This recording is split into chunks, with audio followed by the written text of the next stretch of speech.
But anyway, we were talking about Tobias trades or something. Yeah, let's go on. Let's go on. I'm going to throw it to you, Mark. What is your take on the Tobias Harris trade rumors right now? I think it came out a few hours ago that Sacramento could be interested. Mark, do you do the trade? Do you not? What's your take? Yeah, I've only really heard 3 trades for Tobias, and this is like dating back, the whole offseason. I've only really heard 3 trades that have really made a lot of sense to me, or at least have piqued my interest, and one of them is Sacramento, because I think Harrison Barnes might just be a cleaner fit and can also kind of stretch that floor a little bit. I think Harrison Barnes is just as good as Tobias Harris, and if you can get a cheaper player while also adding maybe a Justin Holiday, maybe a Mo Harkless. I don't know if Mo Harkless has anything left in the tank. Maybe even a Rashawn Holmes, who kind of fell out of favor and stopped being able to play in Sacramento once they traded for Sabonis, and now they have a new coach. Why he's not being able to play? Because he's not very good, is what you're gonna say. No comment. Yeah.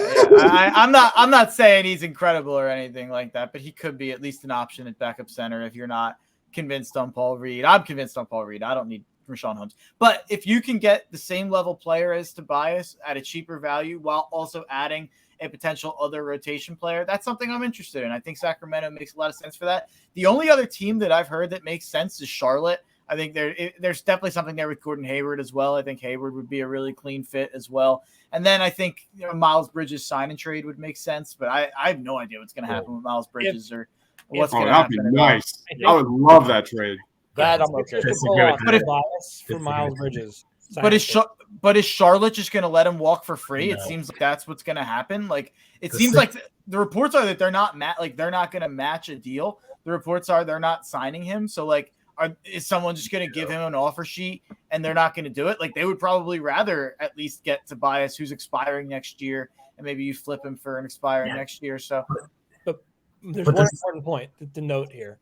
If you acquire a player via sign and trade, you are hard capped, so you can't go above the apron at any point in the season, which would severely restrict you with what you're going to be able to do. Now you're already going to be hard capped anyway with the non-taxpayer mid-level exception, but you want to be careful about the kind of salary you're allocating because you might want to preserve a little bit of room left for the trade deadline.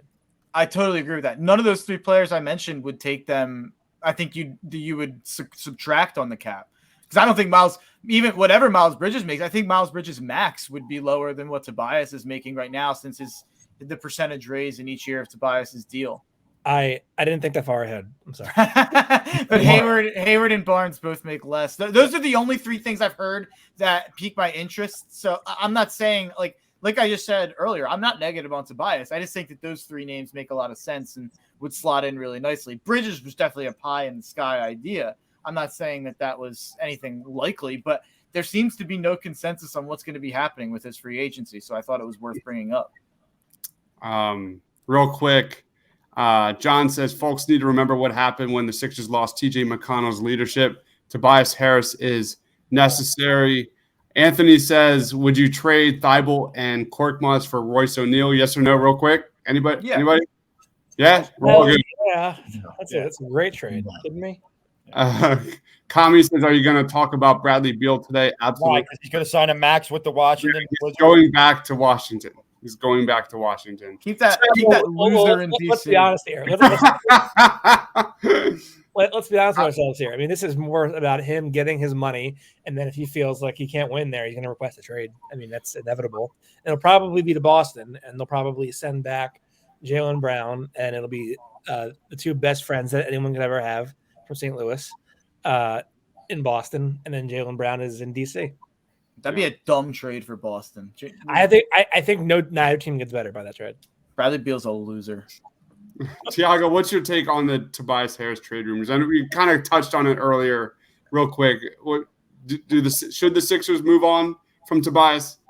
No, unless there's something that makes sense. I'm interested from Mark's perspective. Why do you think Miles Bridges is a good fit? Because from what I've seen from Miles Bridges, he's like a me guy, isolation, take it to the hoop. And that is not what you want on this roster, at least from my perspective. I think if you're going to trade Harris, you want a more cleaner fit around a catch and shoot guy who can play both ends of the court. I don't see Bridges being that guy. So I don't know. Maybe you see something different. I'm interested to hear what you say. Well, Mikal Bridges available? Yeah, that'd be great. But speaking of the other Bridges, I think you kind of have to. Depends on what you think of his shot. And I mean, he was 33% this year, 33% 2 years ago. Last year he shot 40% from three, and all three have been on similar levels from three to Tobias. And he's also just much more of a transition player to Tobias. So he's actually, like, in a lot of ways, I don't think a lot of people would think this. Like, they're pretty similar in the half court, Miles Bridges and Tobias Harris. But Miles Bridges is a lot younger and a lot better in transition. You probably are sacrificing a little bit on defense. Tobias is probably just a little bit smarter of a defender at this point, at least as far as I've seen in terms of Miles Bridges. But for me, it would mainly be the transition element that you'd be adding with Miles Bridges and the ability to go and run with Maxey. I think that those two would be really good together. But I'm not. Yeah, I guess it's not as clean as I think Gordon Hayward and Harrison Barnes are in terms of the fit. But I think it's similar to Tobias, and younger and cheaper and more athletic.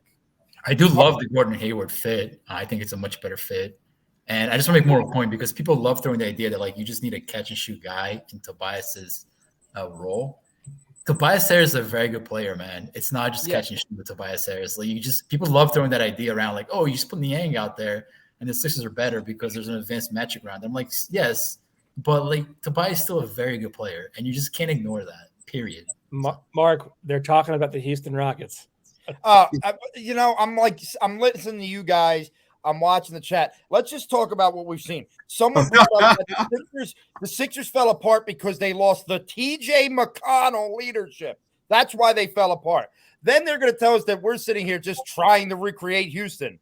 No, not at all what we're trying to do. We want to know why Houston didn't have Joel Embiid first and foremost. Secondly, we're only talking about PJ Tucker as a basketball player, and he is a tough-minded, defense first, can knock down a shot or two guy. That's why we like him. So stop just saying shit to say shit. Like come at us with something other than he's old. Like it's absurd to me. And I'm sorry, I don't mean to rip on the guy, but no one should ever tell me again that the Sixers fell apart because TJ McConnell went to Indiana. Don't ever say that to me again. I love TJ McConnell, but that was not the problem. You're telling me that his 11,000 per 36 in the playoffs weren't great. Me and Austin. My bad. Me and Austin did a great segment on radio on Saturday talking about this Houston Rockets point that the chat is talking about, where all Daryl can do is copy what he did in Houston. He's a one-trick pony and he's an idiot and all this stuff about Daryl wanting to copy the Rockets. Guess what? Those Rockets teams won 55, 65, and 53 games in those 3 years. They had the highest net rating in a league that involved Kevin Durant being on the Golden State Warriors. They had a higher net rating. And the greatest point is what Rob said. That team didn't have Joel Embiid. I just can't wrap my head around the people that are negative on the Sixers right now, but then also they were the same people who were telling me Joel Embiid was the MVP last year. You can't have both. You can't think Joel Embiid is the MVP and one of the best players in the world, and then look at the rest of this roster and be like, oh, it stinks. Everyone stinks. Like, PJ Tucker is signing to be a bench guy, and if he's not a bench guy, he's starting and playing 25 minutes. He's going to be the 6th or 7th most important guy on the team. You add shooters around Joel. PJ Tucker happens to be a shooter. Like that's just – it's not rocket science. It's just Mark, like – you're leaving one detail out, though. One detail. Who was coaching that Rockets team? Oh, yeah. Hey, you don't got to tell me. You didn't paint the whole picture. That's great. You're absolutely right. I wish we had him. I wish we did. No. Who tried to recruit Doc to Houston after D'Antoni left? Yeah, you're not wrong. I trust Darryl. You're not wrong. Guys, you're making me and Austin agree on a lot of points here, and that just never happens, and I don't really know how to feel about it. But it's a good thing he didn't go to Houston. The general rule, Rob, is if you agree with me, you're on the right side of history. I will say Tiago made a great point there. Mike D'Antoni would take me from being like the insufferable optimist that I am right now to I'd be like screaming from the mountaintops that we're going to win the championship. Now let's go over to the comment section. Let's go to the comment section where they're going to have commentary on Mike D'Antoni. Commenters. Yes, we'll take the caller. It's 888-729-9499. Where are we? Austin, what's your take on the Tobias Harris trade rumors? Honestly, I think at this point, like, you're kind of doing him a favor. Like you're letting him You're letting them be free of the criticism and letting them go. If I were him, I would probably want out by now. I mean, let's just be honest. The guy can't breathe without being criticized. Yeah. Well, now he's a movie star. So it's true. He got his ass kicked by Bo Cruz. Let's be real. Let's be. Damn. I kind of spoiler warning. My bad, Mark. My bad. You're good. Let's not get things twisted here. Rob, what are your take? What's your take? Like I said before, the only way I was trading Tobias Harris was for something big. I don't think you just move him just to move him. I still think he's a very good player. I think he can fit here. I think he can play with these guys. I want, at this point where we stand today, unless you were bringing in another all-star, I'm not getting rid of Tobias Harris. Yeah. Well, real quick, can we just do around the table on those two trade and take the Miles Bridges one out? Would you guys trade for Harrison Barnes and then whatever your pick of Justin Holiday and Mo Harkless? Harrison Barnes is the target for the Sixers. I would you wouldn't do that? I'm a yes. I'm a yes as well. Yes. What about Gordon Hayward? Yes. Yes. Jordan Hayward, I'd be in on. Okay, that's interesting. Yeah, I'm a yes on both, but I think I kind of look at them the same to me. Yeah. Tobias is a bum, says Mr. Yak 91. Of course he is. Of course he is. Do you understand? This team could have Steph Curry, LeBron James, and Joel Embiid, and there would be fans complaining, why would you put this team together? There's only one ball. How could you do this? I mean, that's where we're at with this fan base right now.